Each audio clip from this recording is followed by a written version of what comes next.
کیوں ہوئی؟ کہ ان کے دل میں مال کی محبت تھی، اور پھر اسی لیے سود کا ذکر آیا کہ سود وہ لعنت ہے جو دل میں مال کی محبت پیدا کرتی ہے۔ وہ کوئی زمانہ ہو، آپ دیکھ لیں، آج کے زمانے میں بھی دیکھ لیں، اس سود نے کتنا ستیہ ناش کیا ہے۔ اب میں ساری تفصیلات آپ کے سامنے رکھتا ہوں، اگر کوئی سوال نہیں ہے تو پہلے ہم دہرائی کر لیتے ہیں۔ دیکھیں نا، نبی کریم صلی اللہ علیہ وسلم کس قدر اللہ کے دین کو غالب کرنے کے چکر میں ہے کہ آپ نے صبح سویرے اٹھ کے، آپ دیکھیں تو آیت 121 میں کہ کس طرح نبی کریم صلی اللہ علیہ وآلہ وسلم نے ساری فوج کو اپنے اپنے مورچوں پر قائم وہ احکامات جاری کیے تاکہ، اور پھر آپ دیکھیں کہ اسی کے نتیجے میں جو پہلی فتح ہوئی ہے، کافروں کو شکست ابتدان ہوئی ہے، وہ ساری نبی کریم صلی اللہ علیہ وسلم کی پلاننگ ہے۔ لیکن جو شکست میں شکست میں کیوں تبدیل ہوئی؟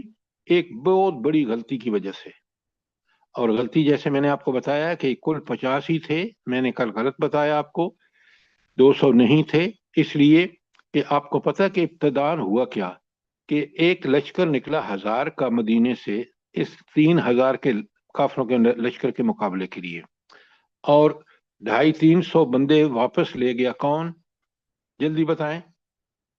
عبداللہ بن ابی۔ اچھا، عبداللہ بن ابی کا موقف کیا تھا؟ کیوں کس بہانے سے بندے واپس کیوں لے گیا؟ کہ میں کہہ رہا تھا کہ ادھر ٹھہرے تو آپ ادھر چل پڑے، اس طرح کی بات بتائی، یعنی ہم نے کھلے میدان میں لڑنا، ہم نے اندر بیٹھ کے لڑنا ہے۔ جی اب ذرا یہاں چیزیں بڑی سمجھیں، یہ اس لیے کہ یہ بہت ضروری ہیں۔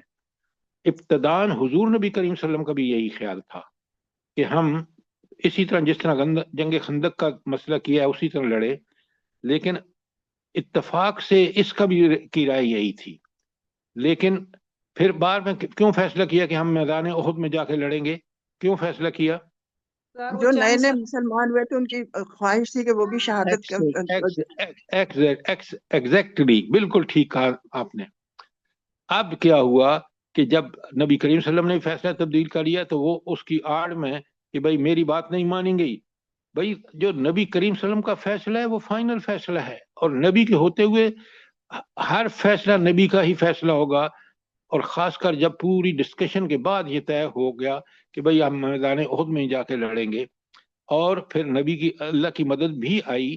لیکن جب اللہ کی مدد اس وقت جب ہم اللہ کی حکم کی خلاف ورزیاں کرتے ہیں، اور اللہ کے حکم کی خلاف ورزی جو ہے وہ نبی کے حکم کی خلاف ورزی ہے، یاد رکھیں، نبی کی اطاعت اللہ کی اطاعت ہے، اور نبی کے خلاف حکم کی خلاف ورزی اللہ ہی کے حکم کی خلاف ورزی ہے۔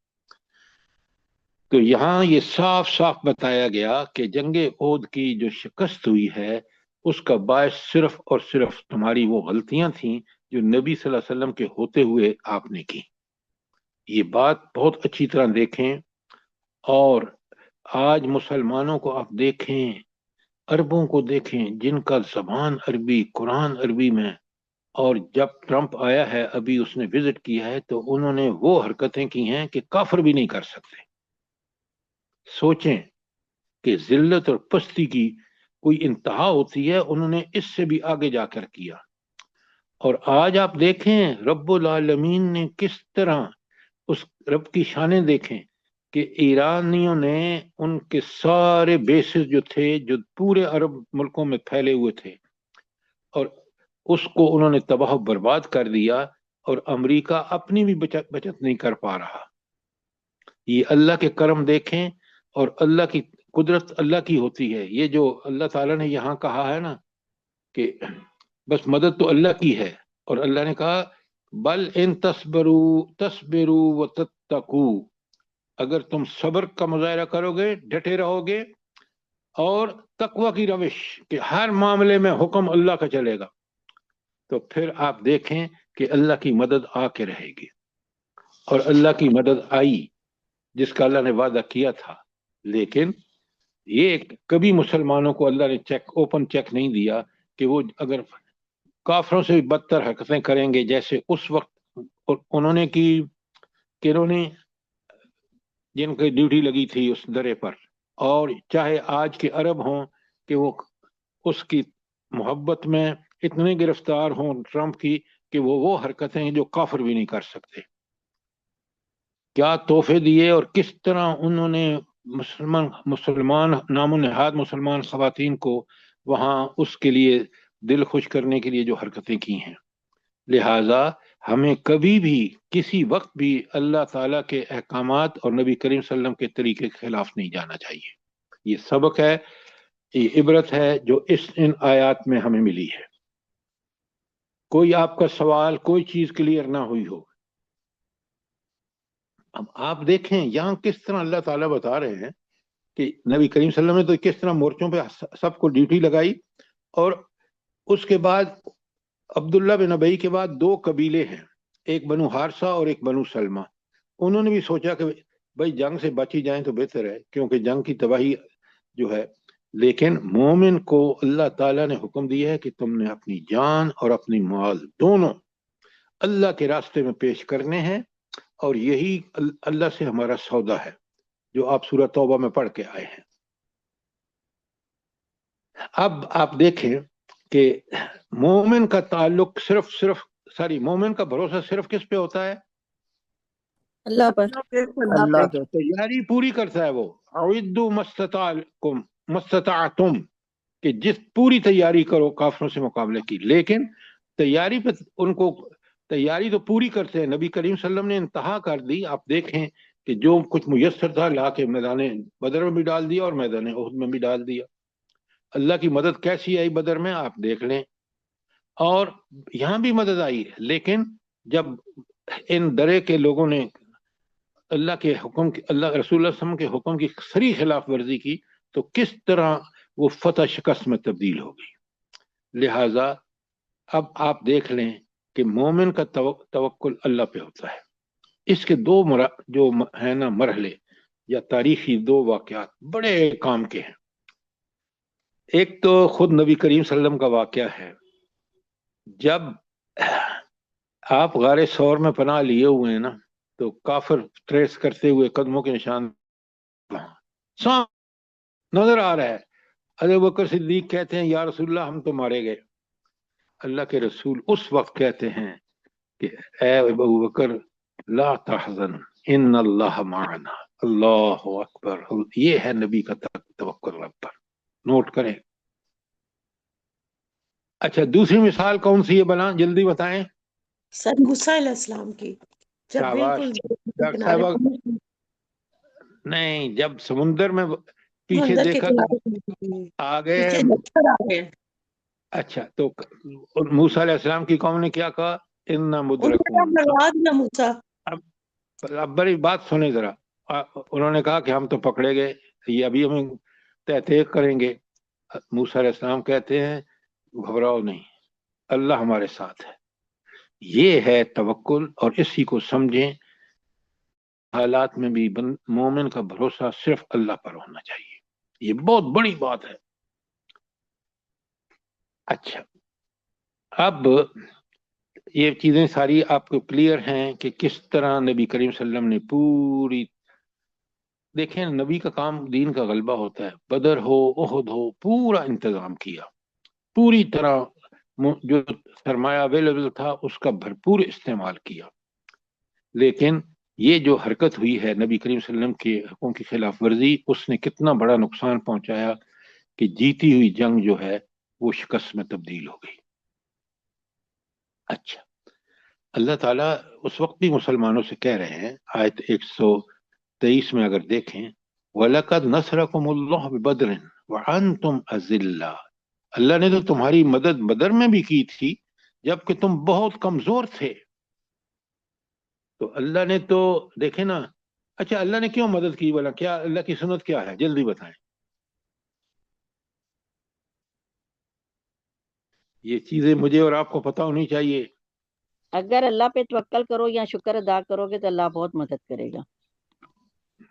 اپنے وسائل کے ساتھ ساتھ پوری اپنی وسائل کو لا کر اور پھر اللہ سے مدد مانگے تو اللہ مدد کر. ہاں لیکن اللہ پر ایسا بھروسہ کہ مدد بس اسی کی ہے. کافروں کو اپنے ساز و سامان اپنی تعداد پہ بھروسہ ہوتا ہے اور مومن کو یہ ساری تیاری کے باوجود بھروسہ اللہ پر ہوتا ہے. یہ بات اچھی طرح نوٹ کریں. آج مسلمانوں کا کوئی بھروسہ نہیں ہے. آپ دیکھ لیں مسلمان فوجی ہوں، جرنیل ہوں، سارے کے سارے ہدایت اور رہنمائی کے لیے، لیکچرز کے لیے اس قرآن سے کوئی واسطہ نہیں ہے ہمارا. ہم کہتے ہیں یہ امریکن ہمیں آ کے لیکچر دیں، اور پھر اس کے لیے کیا بندوبست کیے جاتے ہیں، کیا خرچ کیے جاتے ہیں، بجٹ کا کتنا حصہ اس میں جاتا ہے. اور پھر دیکھیں نتیجہ یہ کہ وہ امریکن ہوں یا یورپین ہوں، وہ خود جب ایران کے مقابلے میں کس طرح ناکام ہو رہے ہیں. تو اللہ کی مدد بڑی ضروری ہے. اور میدان جنگ میں تو جس کا توکل اللہ پر نہیں ہے نا، وہ ساز و سامان. بھائی آپ مجھے بتائیں، کبھی سوچیں، غور کریں کہ افغانوں کے پاس کیا ذرائع اور وسائل تھے اور امریکہ کے پاس کیا ذرائع اور وسائل تھے. فتح کس کی ہوئی ہے؟ افغان اللہ کی سر، والوں کی سر. اللہ والوں کی، جن کا اللہ پہ بھروسہ تھا. تو لہذا یہ ہے وہ چیز جو مومن یہاں سے انفر کرتا ہے اور پھر اپنی زندگی میں اس کو حصہ بنا لیتا ہے. اچھا، اب اللہ تعالیٰ نے جب ان سب چیزوں کا بتا دیا تو آج ہم چلتے ہیں آیت 126 پر. اور 126 میں اللہ تعالیٰ فرماتے ہیں وَمَا جَعَلَ اللَّهُ إِلَّا بُشْرًا لَكُمْ، اور اللہ نے اس کو نہیں بنایا مگر تمہارے لیے بشارت. یہ پہلے نبی کریم صلی اللہ علیہ وسلم نے کہا 3000 فرشتے آئیں گے. اللہ تعالیٰ نے فرمایا کہ اگر تم صبر سے کام لوگے اور تقوی اختیار کرو گے تو 5000 فرشتے آئیں گے. لیکن اللہ کیا کہہ رہے ہیں، یہ بڑی نوٹیبل بات ہے، میں نے پھر پڑھ رہا ہوں وَمَا جَعَلَ اللَّهُ إِلَّا بَشْرًا لَكُمْ، اللہ نے اس کو نہیں بنایا مگر تمہارے لیے بشارت وَلِتَطْمَئِنَّ قُلُوبُكُمْ بِهِ، تاکہ تمہارے دل اس سے مطمئن ہو جائے. وَمَن نَّصْرُ إِلَّا مِنْ عِندِ اللَّهِ الْعَزِيزِ الْحَكِيمِ، ورنہ مدد تو صرف اللہ ہی کی طرف سے ہے جو غالب بھی ہے اور حکمت والا بھی ہے. اب ذرا مجھے آپ یہ بتائیں کہ یہ کیوں اللہ نے کہا کہ پہلے 3000 نبی کریم صلی اللہ علیہ وسلم نے کہا، اللہ نے فرمایا تم اگر ان تصبروا وتتقوا تو میں 5000 بھیجوں گا، لیکن اب اللہ کہہ رہے کہ مدد تو اللہ ہی کی ہوتی ہے اور تمہیں میں نے بشارت دی تھی. اب بڑی بات سمجھی اچھی طرح. بشارت یہ تھی کہ جب 5000 فرشتے آئیں گے، اللہ کی مدد آئے گی تو کون ہمیں شکست دے سکتا ہے، یہ تو تھی بشارت. لیکن اللہ کا فیصلہ صرف اس پہ نہیں کہ وہ فرشتے بھیجے. اللہ کا فیصلہ کیسے ہوتا ہے بھلا؟ کن کہہ دینے سے سر، اللہ تعالیٰ اللہ جب کن کا حکم دے دیتے ہیں کہ ہو جا فیکون، پس وہ ہو جاتا ہے. تو لہذا اللہ نے تو کن کہنا فرمانا تھا اور اس نے فرما دیا. لیکن آپ دیکھ لیں یہاں بہت بڑی غلطی کی. جب نبی کریم صلی اللہ علیہ وسلم موجود ہیں، ان کے حکم پر یہ ڈٹے رہتے اور وہ درہ خالی نہ ہوتا، 15 آدمی نہ رہ جاتے، 35 وہاں سے ہٹ نہ جاتے، تو یہ صورتحال کبھی بھی نہ ہوتی. اور کس سختی سے نبی کریم صلی اللہ علیہ وسلم نے کہا وہ بھی آپ کے سامنے ہے. اچھا، تو آپ نے دیکھا کہ یہ جو اللہ نے ارشاد فرمایا نا کہ وَمَن نَّصْرُ إِلَّا مِنْ عِندِ اللَّهِ الْعَزِيزِ الْحَكِيمِ، صفت کون سی آئی ہے بلا؟ عزیز الحکیم. عزیز الحکیم. اب اس کو سمجھیں، العزیز وہ جو غالب ہے، ایسا غالب کہ اس کو کوئی مغلوب کر ہی نہیں سکتا. طاقت قدرت اس کے پاس. دیکھیں نا طاقت کا یہ عالم کہ کن کہہ دے تو سب کچھ ہو جاتا ہے، اور کن ہی کی مار پوری کائنات ہے آپ کے سامنے. لہذا اب اس کی مدد جب کا حکم ہو گیا تو ان کو فتح ہونی تھی، اور یہی مدد اللہ نے پورے قرآن میں بتا دیا کہ جو وقتاً مومن ہیں، جو مومن اللہ پر ایمان اور یقین رکھتے ہیں، اللہ نے اپنے اوپر لازم کر لیا ہے کہ ان کی مدد کرے گا. یہ نوٹ فرمائیں. لہذا اللہ تعالیٰ نے فرمایا آج 126 میں اگر کوئی سوال نہیں تو 127 میں آئیں. 127 میں بسم اللہ الرحمن الرحیم.